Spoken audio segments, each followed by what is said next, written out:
Hi guys, this video is for anyone who deals with dust in their home. As a professional home organizer, clients often ask me questions about dust. What dust is, how to reduce it, will getting rid of clutter also get rid of dust? And so I'm very excited to make this video.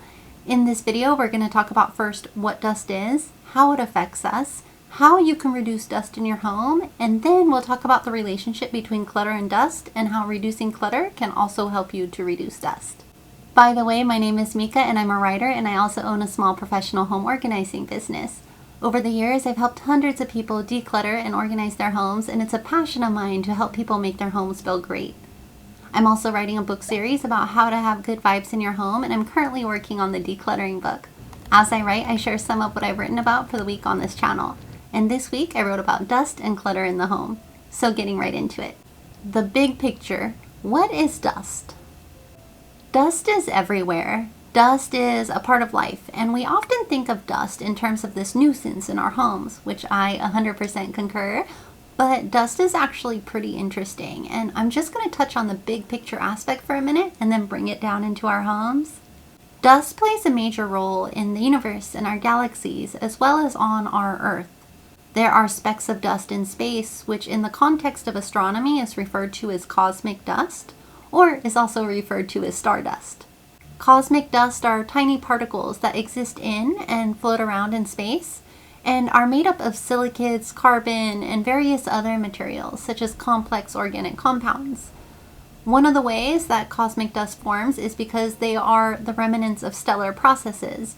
For example, like from the formation and evolution of stars. Throughout a star's life cycle, stars release material into space, such as dust particles.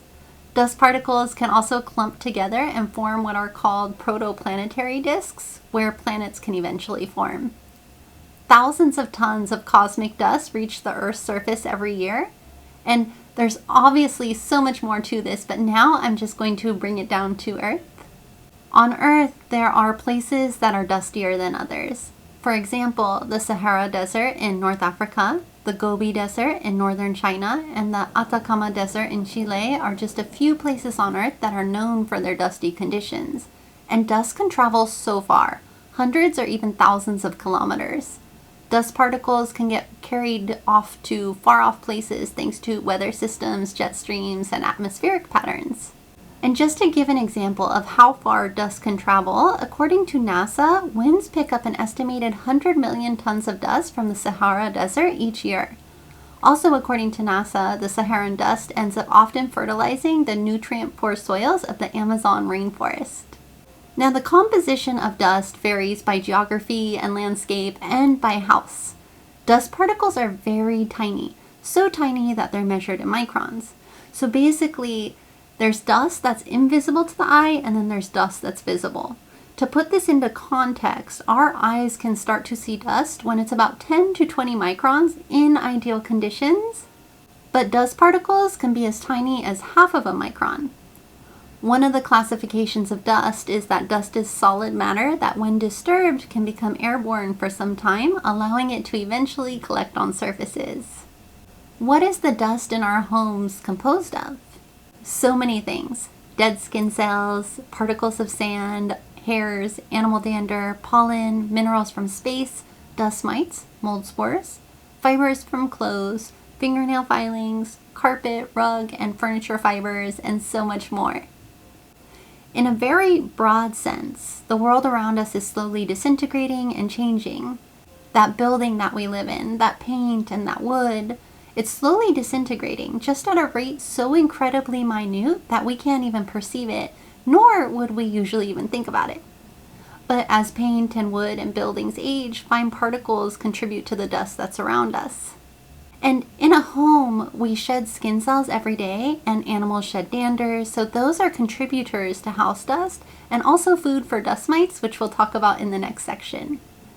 And in each home, the composition of dust is different depending on the home.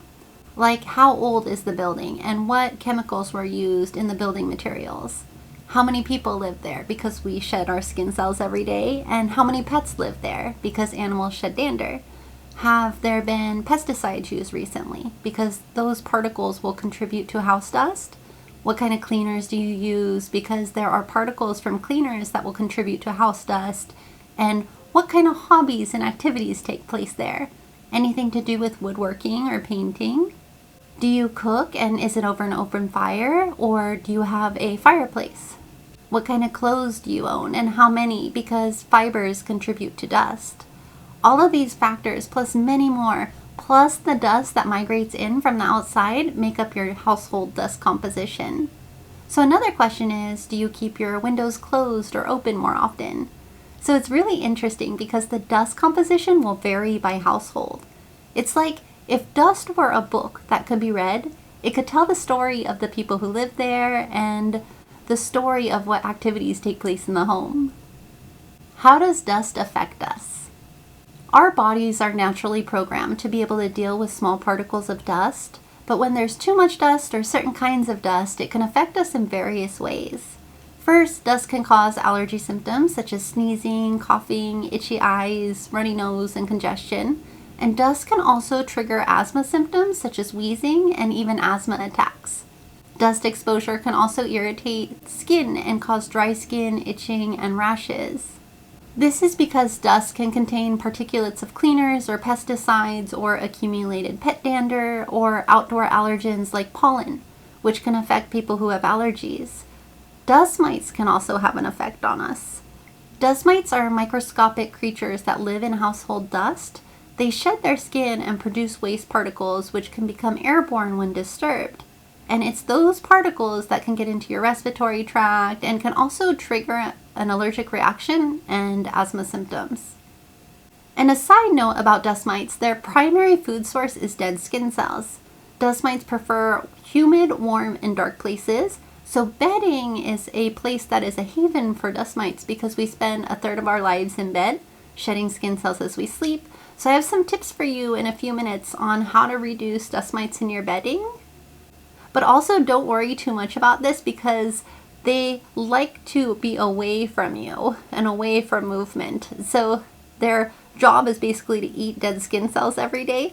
So if they're in your pillow, they're kind of in the middle of the pillow. Or if you're in the bed, I think most of them go to the other side where humans aren't currently laying. So don't worry too much about this. In addition to allergies, asthma symptoms, and skin irritations, dust can also reduce indoor air quality because again, when dust gets disturbed, particles become airborne. Also, prolonged exposure to excessive dust is not only uncomfortable, but it can later lead to chronic respiratory symptoms. And we'll get into the section about clutter and dust at the end of the video, but I've decluttered and organized in so many homes now, and particularly for those homes that have had a lot of excess clutter. Clients have said that their allergies have cleared up, asthmatic symptoms in both adults and children have cleared up. One family even said that they kept getting sick, but they didn't get sick as much after decluttering and organizing their home, which I think that there's a lot of contributing factors to this, but I also think this has got to be correlated to less dust in the homes and homes being easier to clean. And that's a great segue into how to reduce dust in your home. So because dust is everywhere, we can't completely eradicate it, but there are things that we can do to reduce dust and dust mite exposure in our homes. Here are 14 effective ways to reduce dust in your home, and the 14th tip is actually to declutter, where we'll get into an entire section dedicated to the relationship between clutter and dust. So tip number 1 is to keep your shoes off when you're inside of your house. If you look at the bottom of your shoes, that's what you would be tracking into your home, the dust and dirt and grime from the outside. So I think for many reasons, it's a great habit to take off your shoes when you enter your home. It's really easy when it becomes a habit. I'm half Japanese, so I grew up with this, and in Japan, in every household, there's something called a genkan, and this is where you take your shoes off when you enter. And most Japanese homes and apartment units have amazing shoe closets for shoe storage too, while you're still in the genkan area. So if you make it a habit to take your shoes off right before you enter and have good shoe storage, this can be easy and beneficial. If you do want to keep wearing shoes inside of your home, you can use a welcome mat as you go in to help clean off a little bit of the underside of your shoes. It's your own house, so you should do what works the best for you. I'd say about half of the houses that I work in take off their shoes and half don't. But this is just a suggestion, so do what works the best for you. Tip number 2 has to do with a few simple tools. If dust is agitated, it can go airborne. So if you're working with smooth surfaces that have dust on them, you can use either a dry or damp terry towel or dry or damp microfiber cloth, or optionally get a damp rag and then wipe the surfaces down. The dampness on the rag helps prevent the dust from going airborne. But if you're working with a porous or rough surfaces, you don't really want to use a damp rag because it can push the dust into the surface that you're working with. So if you have a porous or rough surface, keep that in mind, and still just using a dry terry towel or dry microfiber cloth is great because the dust gets trapped in the fibers. As for feather dusters, to be honest, I'm not really that familiar with them, but I hear such conflicting feedback. Some people say that they just displace dust, but I've also heard that they are incredible, and the trick is to go outside and shake it every few minutes as you clean, or use them alongside a vacuum cleaner. So if you know much about feather dusters, please feel free to share what you know in the comments below. And if this video is providing value to you, could you please hit the like button, as it helps more people to find my channel, and I really appreciate it. Thank you. So moving on to the third tip, mind how you store porous items, and this is because porous items such as clothing and bedding can absorb and trap dust. Keep porous items that aren't often in use, such as off-season clothing or extra guest bedding, in closed drawers or in cabinets if possible. And if they're stored out more in the open or even in closets, then optionally you can use bags that help to keep dust out of these items. I do think that items need to breathe. So if you store things for too long in non-breathable materials such as plastic, items can oxidize and discolor. Like, have you ever stored white or even colorful clothing in plastic garment bags and then it gets discolored over time? I've helped clients declutter and organize in so many closets, and I've seen it various times, and sometimes it's a shame because I have these clients that store these beautiful dresses in plastic garment bags for a long time and then they've discolored. Or once there were these beautiful pillow covers that were hand sewn and stored in plastic bags in the back of a closet, and by the time we got to them they had turned a yellow-brown color and had discolored. So I'll link a few things in the description below. That's the kind of material that helps to keep dust at bay, but the material can still breathe.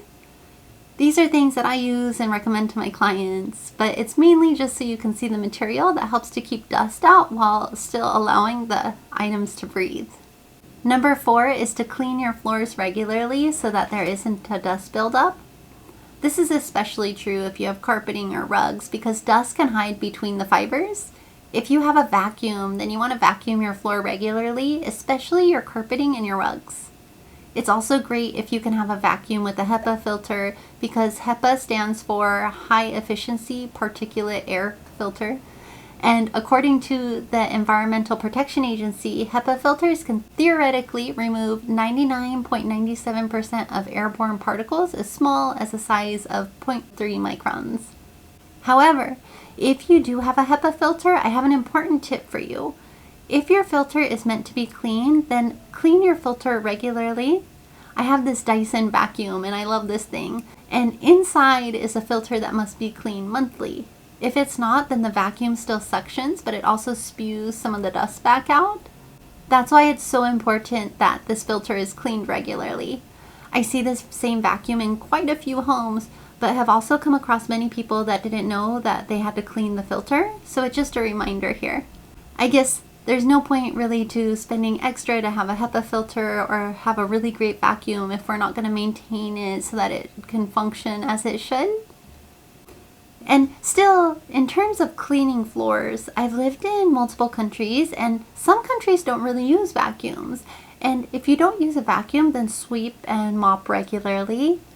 And wherever you live, it's really great if you have a place that you can take rugs outside and hit them and let them be in the sun for a few hours. Remember that dust mites love dark places, and also the sun purifies. I'm not in an area or position here where I can take my rugs outside, but if you're in a position where you're able to, then it might be a good thing to do once in a while. Number 5 is to clean and change your bedding regularly. Bedding is dust mite heaven because of the dead skin cells. Because dust mites accumulate in bedding, clean your bedding regularly. Clean and wash sheets once a week or at the most every 2 weeks. And just like we talked about utilizing the sun earlier, my mom and grandmother, when I was a kid in Japan, used to take the futon bedding out to the balcony and swat the bedding and put it out in the sun for a while to air out and let the sun work its purifying magic. I don't think they left it out there for very long, but I remember my grandma out on the patio diligently doing this. She actually taught me so much about like old school homemaking that I'll hope to share with you in the videos as they become relevant. And if you use dryers, you may be able to reduce dust mites in dryers too, because the heat from dryers can help to reduce dust mites and their eggs and their allergens. It's imperative that you take a few moments to read and follow the care instructions on your bedding so that you don't accidentally ruin anything. But you may be able to take your bedding and even comforter and pillows and then put them in the dryer to kill off dust mites. It's said that high heat works best to destroy dust mites and their eggs, but you can try to use the highest heat setting that's safe for your comforter and pillows. Dust mites are sensitive to temperature, so medium heat can also help. Most important though is regular changing and cleaning of bedding for long-term dust mite control. Number 6 is to clean from top to bottom. Dust falls downward, so anytime that you're cleaning, it's a good idea to clean from top to bottom. If you're doing a major cleaning or a spring cleaning, then this is especially important. In Japan, there's a major cleaning that most people do in their households to welcome the new year, and it's called osoji. And one of the main cleaning rules of osoji is that you clean from top to bottom. It's common sense, and once you hear it, you can't unhear it. But the funny thing about this is it's not necessarily that intuitive. But as soon as you hear it, it's like, duh. Number 7 is clean curtains and blinds regularly. So curtains, again being a porous material, capture dust. So it's good to clean your curtains regularly. It'll vary by household, but I wash mine every 3 months or so and then hang them back up to dry. This can be viewed as a pro or a con, but curtains can act as filters for dust coming in from a window and capture some of that dust. That's why, especially if you open your windows often, you should clean your curtains pretty regularly, and also your blinds. For your blinds, depending on where you live, 2 times a year might be a good amount of times. I personally think that you just need water and cloth. Water is just such a good, natural, simple cleanser. Although I dismount those blinds off of its hardware and then I put them in the shower and then run a rag over it. I can do that because those are vinyl blinds, but you want to be careful of doing that if you have another material. For example, if you have wooden blinds, you might want to just use a damp rag or cloth and wood furniture cleaner. So the thing is, if you put wooden blinds in the shower, you might discolor or warp them. And so a safe bet overall for window blinds is usually just a damp rag and elbow grease. And that combination is usually very effective. So you want to clean your curtains and your blinds regularly. And it's also such a time saver to have machine washable curtains. And tip number 8, if you have heating and cooling systems in your homes, then to use quality filters and maintain them. This prevents dust buildup and recirculation of dust in your home. Number 9 is clean ceiling fans before you start running them. Say, well, all the winter dust accumulates on top of the ceiling fan, so you want to just make sure that you clean the top of them before you start running them. You don't see the top where dust is gathered, so it's not that obvious, but if you don't clean it, dust will fly everywhere, so just a quick note about this. Number 10 is to groom and wash your pets regularly.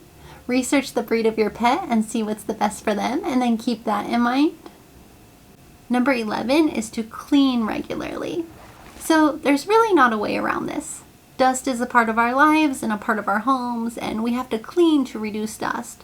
So if you don't want it to build up so much when you do clean, that you're displacing a bunch of dust in the air, the only way to keep on top of it is to clean regularly. Number 12 is to clean the dust off of your plant leaves. This helps your plants out too, because if dust collects on the leaves, then it can hinder your plant's ability to absorb sunlight. I've worked with many clients with dusty plant leaves.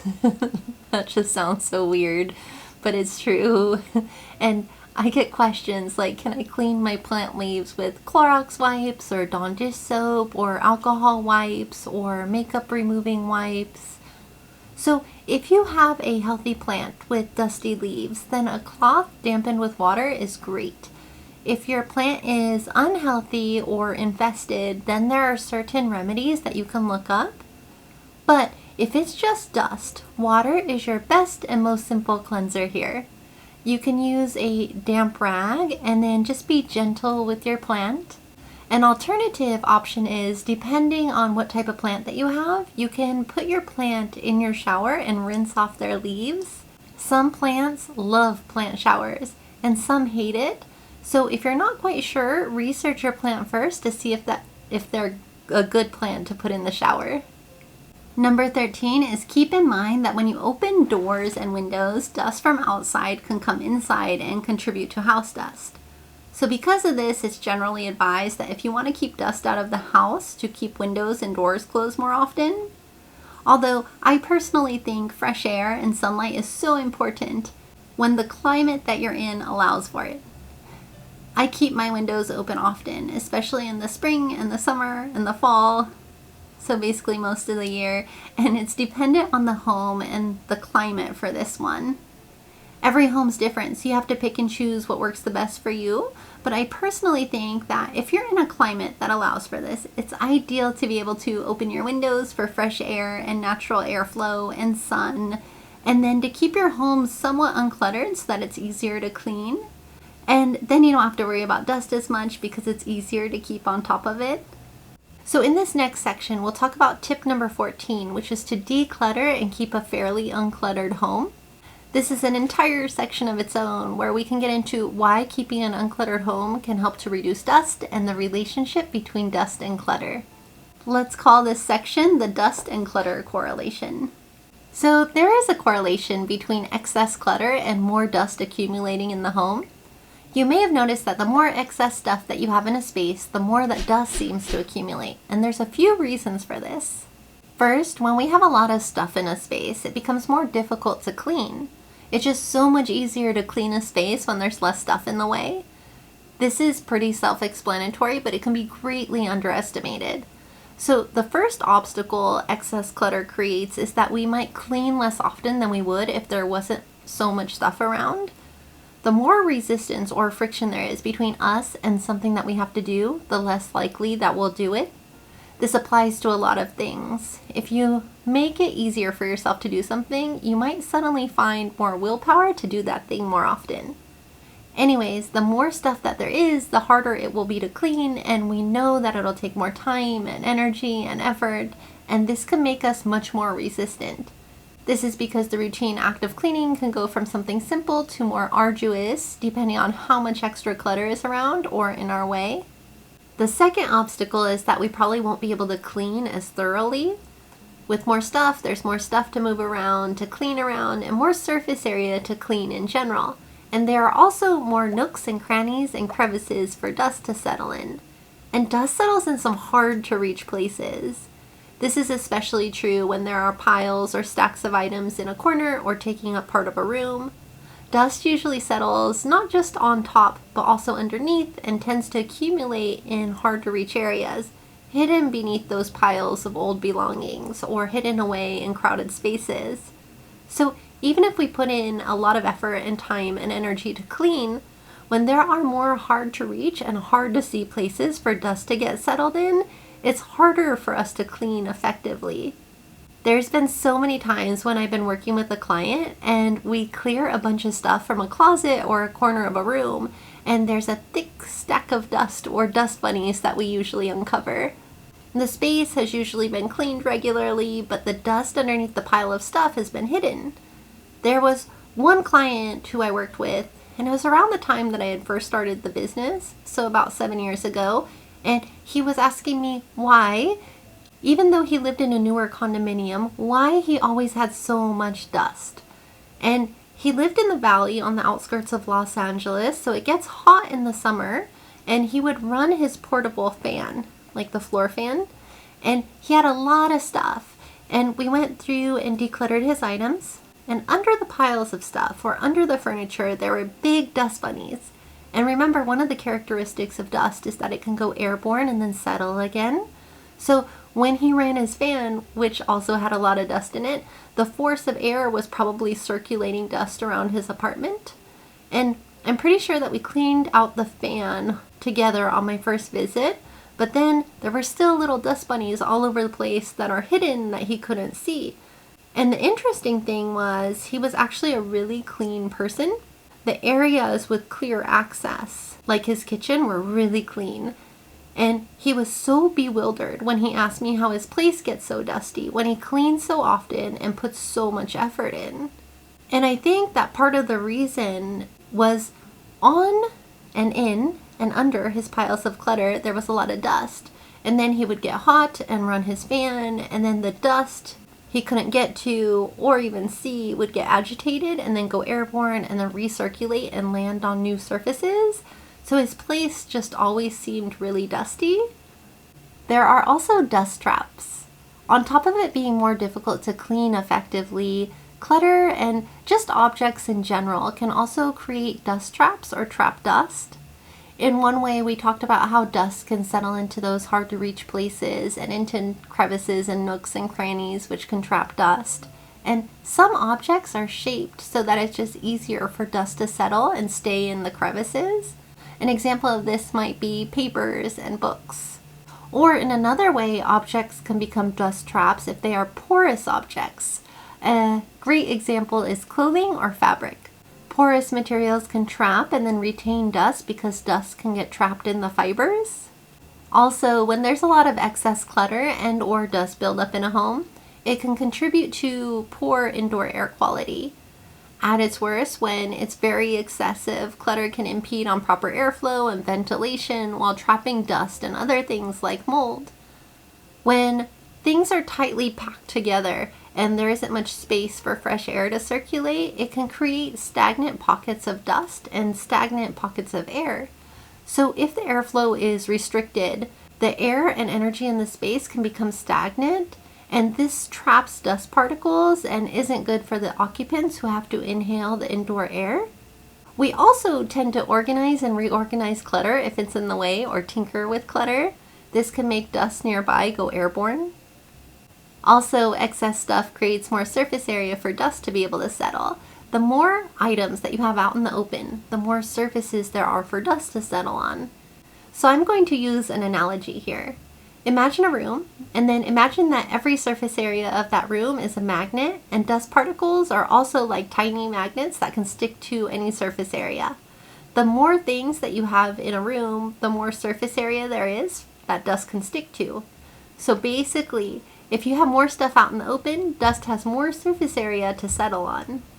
Although this isn't to say don't display things just because of dust. You should do what makes you happy in your home, but I just thought it was an interesting concept. Instead of 200 square feet of space, for example, there's all this additional surface area that's created with each object. It's pretty interesting. From shelves to countertops to furniture to decor, each item kind of becomes like a potential dust collector because each item creates more surface space. So by reducing excess clutter in our homes and by being mindful of the things that we bring in, we can make or at least keep it easier to minimize the dust in our homes. You'll find it easier to keep your home clean, it'll have a better feeling or energy, and you might also improve the air quality, making it healthier for you. You can also think about bringing less stuff into your space because everything in our space is shedding particles. Particles come off of things, and the more stuff that we have, the more gets released into the air. When we have less stuff, the less dust that our stuff is creating. For example, a great example is closets. Closets get dusty because there are usually a lot of fabrics inside of a closet, and clothing sheds fibers that contribute to dust. It's very slowly and in a way that must build up to be perceptible to us. But this is one reason that it's important to clean clothes fairly regularly. This won't always be the case, but it can even come down to profession as well as lifestyle. But I think that if you have a manageable amount of clothes that you can wear somewhat regularly, it does make it easy on yourself because you end up cleaning them regularly too. If your closet is so packed full that you don't even remember what's in there, then there might be a chance that dust is building up in there quicker than it would if you had a more manageable amount of clothing. Remember that porous items like clothing can also capture and retain dust and also create dust as it sheds its fibers. So clutter tends to collect dust, so it may be good to minimize the excess clutter in your home. We all have some clutter and it's no big deal, but when it gets to the point that it's so much in excess that you can feel it, in most cases you do yourself a big favor when you declutter what is no longer serving you. And also be mindful about what you're bringing into your home and then create functional storage for your items.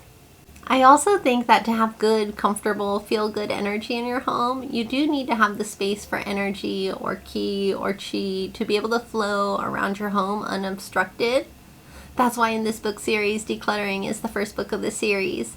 And I've been in homes with a lot of excess clutter, and then when we clear it, it makes such a tremendous difference in the feeling of the space. The second book after this will be a book on cleaning and cleaning hacks, because I think excess dust and dirt and grime in our homes is low-lying energy. When you clear it, this also changes how your home feels. If you want decluttering motivation or decluttering ideas, there are quite a few videos on this channel on decluttering as I write the decluttering book. If you can think of any more tips that you know of about how to reduce dust in your home, or if you have some thoughts on clutter and dust, please feel free to share your thoughts. I'm always interested to learn more, and you can also help other people with their homes as well. I hope that you enjoyed this video and found it informative. If you did, could you please hit the like button, as it helps more people to find my channel and I'd really appreciate it. If you'd like to see more videos like this, please subscribe, and thank you so much for watching. See you in the next video.